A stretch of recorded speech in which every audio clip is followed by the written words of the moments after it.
네, 여러분 안녕하십니까? 1월 4일 토요일 주말 아침 매일 성경 함께 나누겠습니다. 오늘 여호수아 3장 1절에서 17절까지 말씀인데요. 제가 앞부분을 먼저 읽겠습니다. 또 여호수아가 아침에 일찍 일어나서 그와 모든 이스라엘 자손들과 더불어 시딤에서 떠나 요단에 이르러 건너가기 전에 거기서 유숙하니라. 사흘 후에 관리들이 진중으로 두루 다니며 백성에게 명령하여 이르되 너희는 레위 사람 제사장들이 너희 하나님 여호와의 언약궤 매는 것을 보거든 너희가 있는 곳을 떠나 그 뒤를 따르라. 아멘. 한 구절을 더 보겠습니다. 끝절 17절인데요. 여호와의 언약궤를 맨 제사장들은 요단 가운데 마른 땅에 굳게 섰고 그 모든 백성이 요단을 건너기를 마칠 때까지 모든 이스라엘은 그 마른 땅으로 건너갔더라. 아멘. 오늘 본문을 중심으로 말씀을 따라 요단강을 건너다. 말씀을 따라 건넌 요단강이라는 제목으로 말씀을 증거하겠습니다. 참 이 여호수아서는 하나님이 주시는 승리와 또 성취와 이 기쁨의 성경이라고 볼 수가 있는데요. 어제까지 이 모든 요단강 건널 준비를 마쳤다면 오늘은 드디어 실행하는 단계로 갑니다.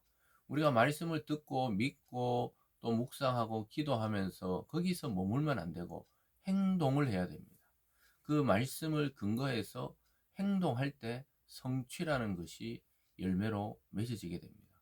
그래서 하나님의 세계는 생각과 관념과 그냥 이상의 세계가 아니라 우리가 실천하고 때로는 행동하고 때로는 믿음으로 가서 정복해야 되는 것이 우리의 실체적인 신앙입니다.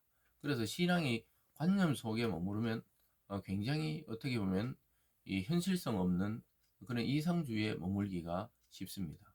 그러나 여호수아 이스라엘 백성은 오늘 하나님께서 준비하라는 대로 요단 건널 준비를 3일 동안 하고 나서 이제 명령을 내리는데 레위 사람 제사장들이 언약궤를 어깨에 맬 때 그것이 신호입니다. 어깨에 메고 출발하는 것을 보거든 너희는 그 언약궤의 뒤를 따르라는 것입니다. 이것은 바로 언약궤 안에는 하나님의 말씀인 이 율법책이 들어 있습니다. 이것은 바로 하나님의 말씀을 뒤따르라는 거예요. 하나님의 말씀을 앞서가지도 말고 너무 뒤처지지도 말고 적당한 거리를 두고 따라가라는 것은 우리의 영적 원리에 그대로 적용됩니다.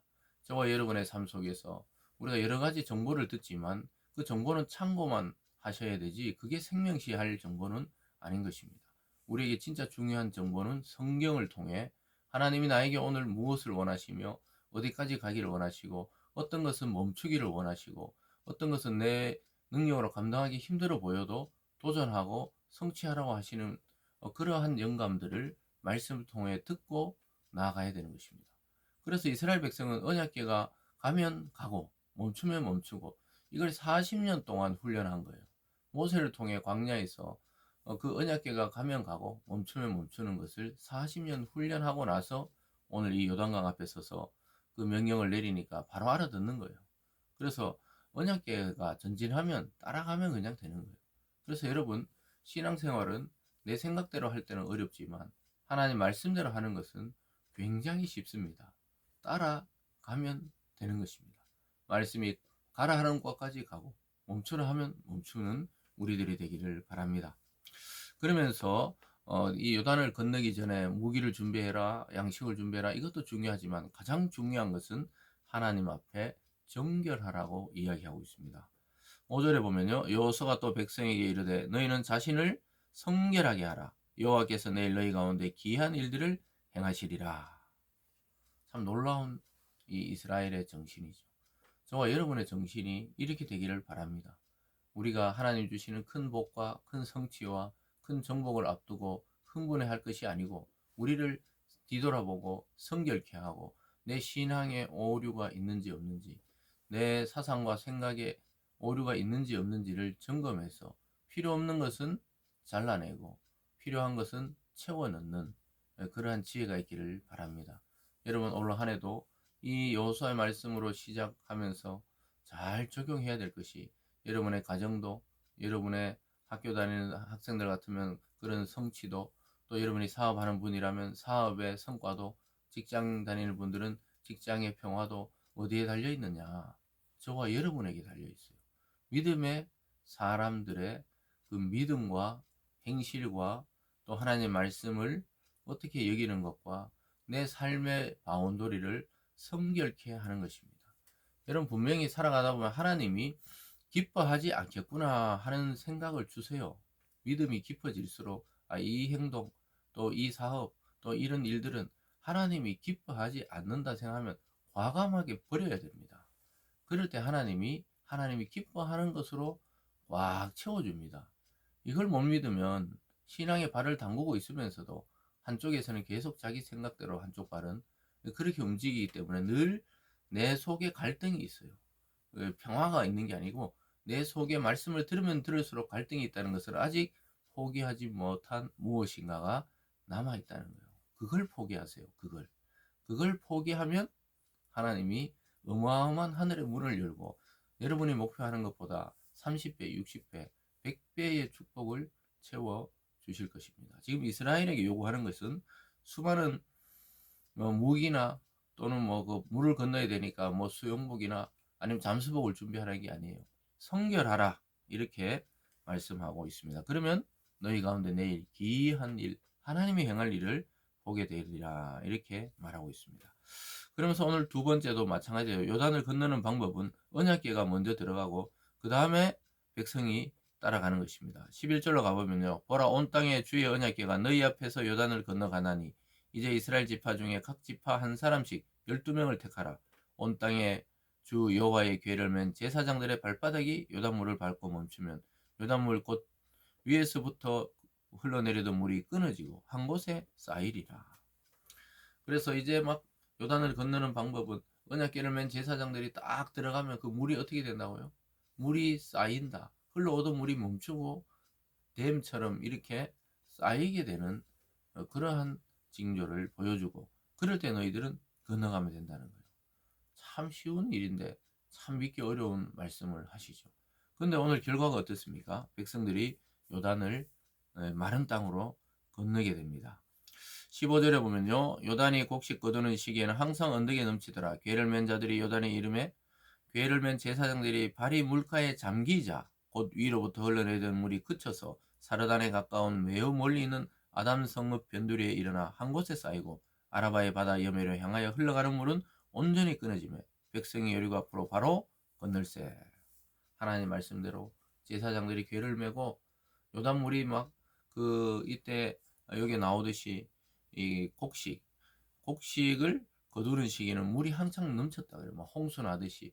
평소에는 작은 그냥 개울처럼 보이다가 큰 강이 되어서 발을 담그기도 무서운데 그 궤를 맨 제사장들이 명령대로 착착 들어가니까 물이 멈췄다는 거예요. 그치고 쌓였다는 것입니다. 여러분 이것을 믿어버려야 돼요. 못 믿고는 행동하지 못합니다. 이 제사장들처럼 하나님의 말씀을 믿고 발을 내디딜 때 물이 갈라졌어요. 이게 이제 모세가 홍해를 가를 때와 하나님이 다른 방법이에요. 홍해는 물을 갈라놓고 백성이 건넜다면 이번에는 물이 흐르는데 제사장들이 발을 디디라는 거예요. 지도자들이 발을 디디라는 거예요. 먼저 디디면 길이 열린다는 것입니다.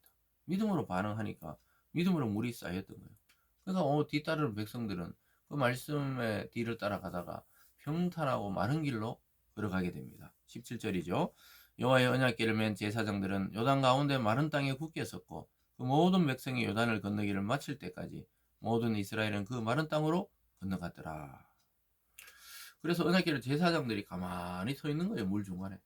그래 딱 끊어지고 나서는 마른 땅이 되면서 물이 흘러가지 않으니까 백성들이 다 건너갑니다.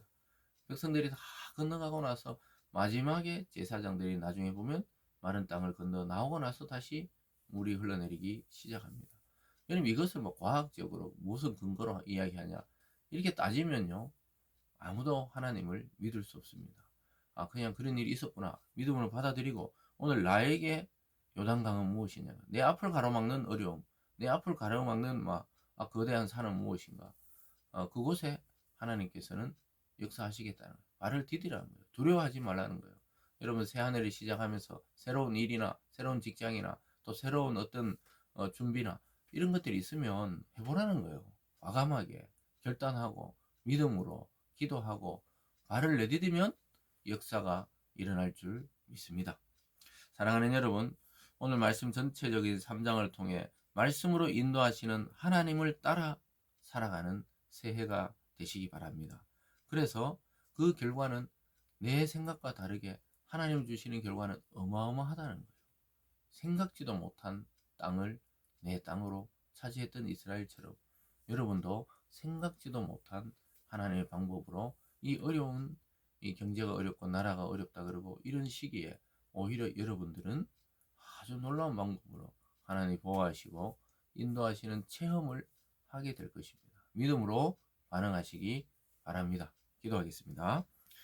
사랑의 하나님 아버지, 세상과 성경의 논리는 맞지 않은 것처럼 보이지만 결국 하나님의 말씀이 이겼습니다. 우리 모든 성도님들이, 저와 또 우리 모든 성도들이 이 말씀을 믿고 발을 내딛고 기적을 경험하는 그런 하루와 또 2025년이 되어질 수 있도록 축복하여 주시고, 우리가 듣고도 반응하지 않는 그런 어리석음을 범하지 않도록 도와주시고, 말씀을 듣고 반응해서 하나님의 축복을 보는 우리 모든 성도들 되게 하여 주시옵소서. 감사드리며 예수님 이름으로 기도드리옵나이다. 아멘.